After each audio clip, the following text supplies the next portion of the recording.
Good evening. I'm Dr. Troy Fullerton, and I wanted to have a talk with you tonight about reasons why somebody might choose to develop bilingual skills. And specifically, I'm thinking about reasons why somebody would choose to learn to speak Spanish. After all, we live in the United States, and as such, English is the dominant language, and I'm sure that you could go all of your life and never be able to speak another language and get by just fine in the United States as far as getting your needs met and doing your shopping, doing your working, even doing your socializing. And if you did run into somebody who did not speak English, you could just rely on somebody else in order to try to communicate them and get by in most circumstances.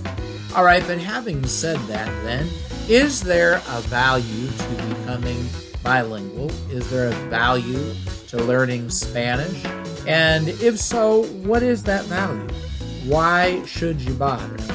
Now, we all know that if we're learning a foreign language for the purposes of travel, or if we're learning a foreign language for the purposes of enjoying the literature from that culture, that's going to appeal to certain people. But that's probably not enough of a motivation. I mean, how long are you going to travel for? That's probably not enough of a motivation to run the marathon that is implied when you say that you're going to develop bilingual skills. This is definitely not a sprint. This isn't something that you are just going to decide to do and then a week or two later, you're already there. This is definitely something that's going to take some time, some concentrated effort, and it is a fun journey, but it's a journey nonetheless. I really compare developing language skills to learning to play an instrument. When you decide to learn to play the guitar or learn to play a keyboard or an organ or a piano or really any instrument, you have to learn the basics. And then once you've learned those basics, you have to develop the skills of applying those basics. And there's always something to learn, but there's a long ways between playing Mary Had a Little Lamb for your piano lesson and learning to play some Beethoven piece or even some contemporary religious music or something. There's a lot involved. There's learning chords. There's getting used to rhythm. It's the same thing with becoming bilingual. At first, everybody learns certain basics, but then one has to learn to apply those basics and build on them. So why would you go through all of that effort? Is there a purpose behind it? Well, let's talk about that. I was always very anxious to learn to speak Spanish for a lot of good reasons. At least I thought they were good reasons. I had a first grade teacher whose husband was the Spanish teacher at the high school in the small town where I grew up in northwestern Illinois. They would regularly take trips to Mexico, bring back slideshows. Back in the days when you had slide projectors, she would bring slideshows to show us from her trips to Mexico, and so I always did think it would be fascinating to learn Spanish. And then shortly before my freshman year of high school, during that summer break between 8th grade and my freshman year, my dad and I took a trip, and we wound up going to the Dade County area of Florida. That would be Miami, Fort Lauderdale. And several things happened there. One kind of funny thing that happened was we had a Cuban cab driver that tried to rip us off. And when my dad, if you knew my dad, was showing an unusual display of restraint, simply refused to pay him what he was asking for and insisted that the meter showed that we owed a lower amount. Well, this individual didn't like that, so he followed us in when we were checking into our motel, and lo and behold, the manager of the motel was also a Spanish-speaking man. He stood there glowering at us as we checked in, and then ripped us to the manager of the motel in Spanish. It ticked me off. I couldn't understand him, and I thought, I'm going to go back, I'm going to learn Spanish. Nobody's ever going to do that to me again. But but while I was there, I kept running into these Cuban children who were a lot younger than I was, and they could speak English practically, well, without an accent because they'd grown up in the United States, but they could turn on a dime and talk to their parents or their grandparents in Spanish, and they could go back and forth across the language barrier. I thought it would be so cool to be able to do that. So by the time I got back to my hometown and I was ready to start high school, I was motivated. I really, that wasn't the only thing that happened, but I mean that was a big part of it, but I really wanted to develop foreign language skills. I really wanted to learn Spanish. But again, that begs the question of why would one bother to do this? Well, learning another language is all about opening doors. It opens doors in many different ways. Realize that there are 20 Spanish-speaking countries and one dependent territory, Puerto Rico. In this world, Spanish and English run about neck and neck as being the second and the third most commonly spoken languages on the planet Earth. Mandarin Chinese far and away outpaces Spanish and English. However, if I were going for second place or third place, Spanish and English win hands down. Makes sense when you consider the broad geographical area encompassed by the Spanish and the English-speaking countries. So if I already speak English and then I acquire Spanish, doors are open to me to receive news from all of these countries without relying on American news sources. Yes, to receive the literature, to be able to talk to those people, but think of all of the internet sources that are available as well. Nearly everything that you do right now in English, you could also be doing in Spanish if you had developed Spanish skills. So there, you can have a lot of fun with that. But so it opens doors that way. It opens up accessibility. There's the music, there is the literature. Those are certainly things that you can take advantage of. But a lot of it is there's just the people. There's accessibility to really get in and understand people. Now, I want to talk a little bit about some of these open doors that you'll encounter. In the first place, if you know people who speak English as a second language, you need to realize that you never really know an individual until you know that individual in his or her native language. When people acquire English as a second language, you're seeing something they acquired later in life, oftentimes. I realize there are people who are coordinate bilinguals and they learn both languages simultaneously, but I'm talking about perhaps an immigrant who learned English as a second language. You're learning the way that they chose to present themselves, or oftentimes you're just getting an impression from them, listening to them as they speak imperfect English, and it leaves a certain impression. I knew a man once who, if you knew him as he was a Mexican man, if you only knew him in English, he had a certain way of coming off. He looked maybe a little clownish, a little shallow. He grinned a lot. His English wasn't bad, but when you actually got to know him in Spanish, you got past the accent, you found an entirely different person. He was incisive. He was a little bit on the cynical side, maybe a lot on the cynical side, certainly very intelligent, and a lot of things that you just would not grasp by speaking to him in English, that being his second language, came out glaringly clear in Spanish.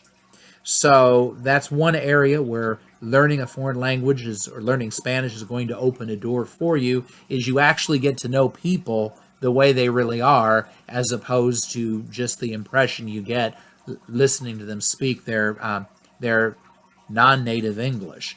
But beyond that, learning Spanish actually helps you to understand English.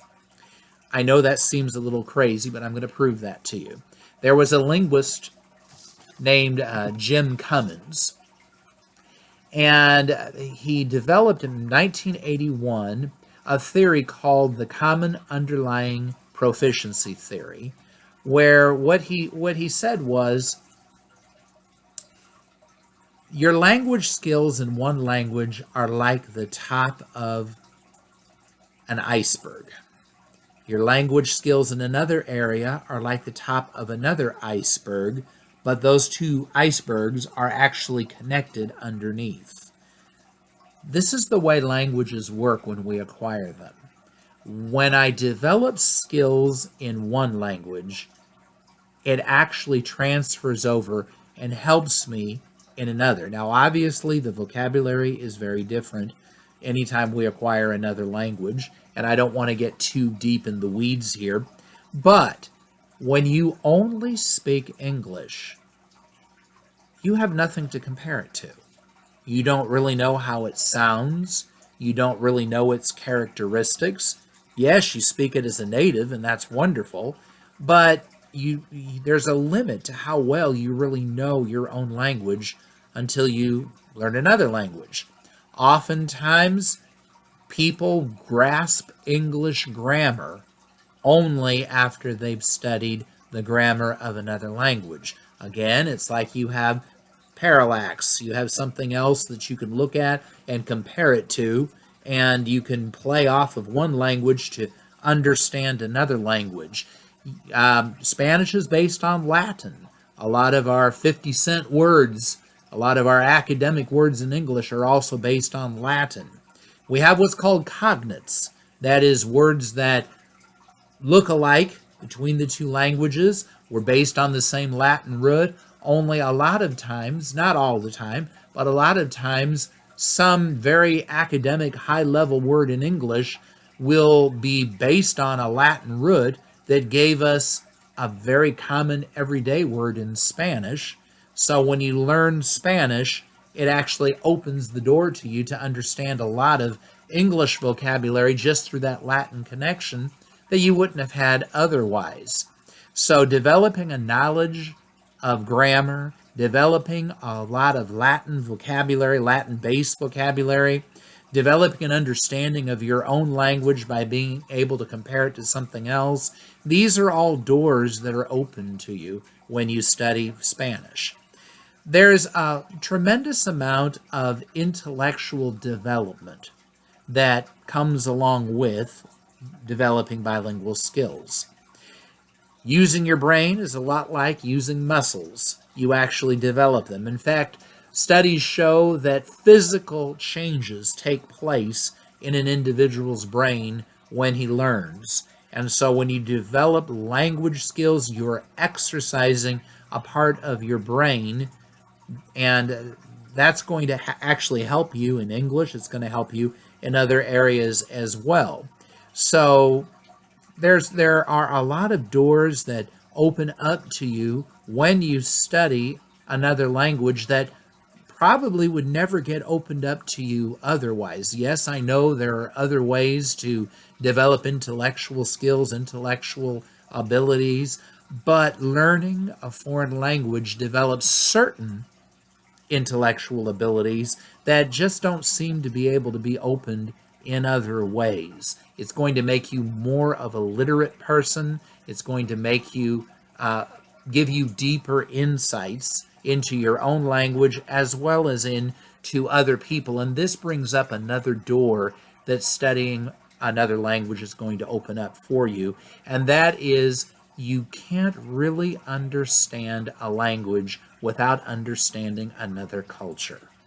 And so things that you maybe would be puzzled by or misinterpret when you look at Spanish-speaking people, when you learn their language, you start to understand those things. You start to understand through the lens of their culture. You start to understand their language and vice versa.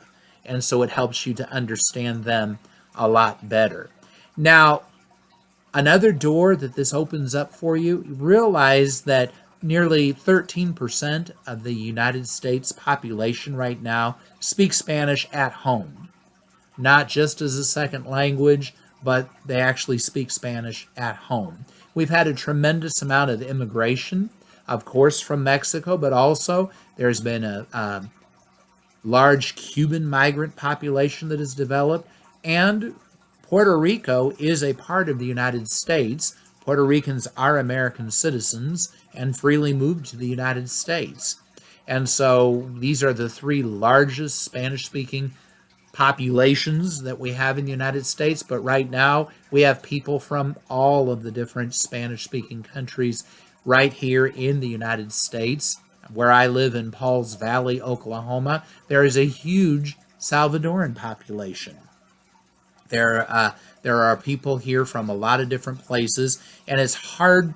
I would be very hard put to think of any people-oriented field that you could go into in which Spanish-speaking skills would not be a benefit to you. If you're going to go into business, if you're an entrepreneur, if you're getting into healthcare, if you're providing emergency services, be that being a policeman or an EMT or a fireman, nearly any area of endeavor is going to bring you in contact with people either who have inadequate English skills or no English skills at all. And if you're the individual who speaks Spanish, once again, that's going to open doors for you. I can think of certain doors that Spanish-speaking skills have given me, have opened in my life that would not have been opened otherwise. As a Spanish-speaking man, I can think of times when just my ability to speak Spanish built a bridge between me and other people that caused them to trust me when otherwise I would have been shut out of their lives. Beyond some of those deeper things, however, being able to go to the Spanish-speaking part of town and enjoy the shops and get into areas and find bargains in areas that you wouldn't feel comfortable in otherwise is certainly an advantage. That's a door that is opened. I can think of several other things that have happened. I was able to get my master's degree through a program that was taught entirely in Spanish. And if I had not been able to go through that program and get a nice scholarship for going through that program, I would never have gone on to get my doctorate. So being able to speak Spanish, thanks to that, I was able to go forward and eventually get my doctorate. I use Spanish all the time at church. I interpret services in Spanish.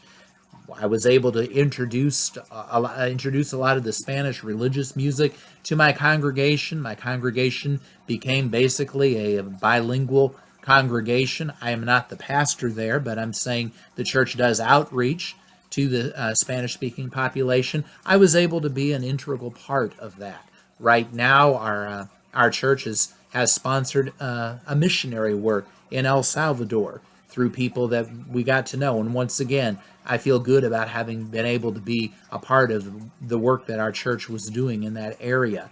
So there are just so many areas that having Spanish skills will be a benefit and open doors for you in. So these are just a few of the reasons why I highly recommend it. If you are a Spanish-speaking person, if you could list some others in the comments. If you like this video, I'd invite you to like and subscribe. If you are interested in developing Spanish skills, I would invite you to go to bilingualbarrierbusters.com and look into our program. And so it's been a pleasure talking to you tonight, and so we'll see you the next time.